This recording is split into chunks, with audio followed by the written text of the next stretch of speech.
Praise the lord. ఈరోజు దేవుని మాట ద్వితీయోపదేశ కాండము 33:29. ఆయన నీకు సహాయకరమైన కేడము, నీకు ఔన్నత్యమును కలిగించు ఖడ్గము. ప్రభునందు ప్రియులారా, దేవుడు ఒక ఉన్నతమైన వాగ్దానం ఇస్తూ ఉన్నాడు. నీకు ఎంతో భాగ్యాన్ని ఇస్తూ ఉన్నాను, నీ భాగ్యం ఎంతో గొప్పది అంటున్నాడు. ఆయన రక్షించిన విధం చూస్తే ఆయన లాంటి తండ్రి భూలోకంలో ఎక్కడా మనకు దొరకరు. ఒక ఉన్నతమైన ఒక పరిస్థితి ఏమిటంటే, నిరంతరము మనకు సహాయకరమైన కేడమట. ఆయన ఒక డాలుగా ఉంటున్నాడు. మనకు ఒక ప్రొటెక్షన్. శత్రువు వేసే ప్రతి అగ్ని బాణాన్ని ఆర్పడానికి ఈ కేడెం అనేది, డాల్ అనేది ఉపయోగపడుతూ ఉంది.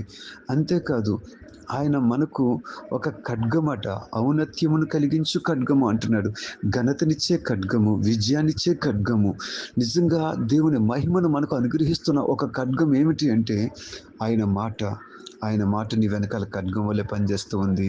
విశ్వాసంతో ముందుకు సాగిపోదాం. God bless you.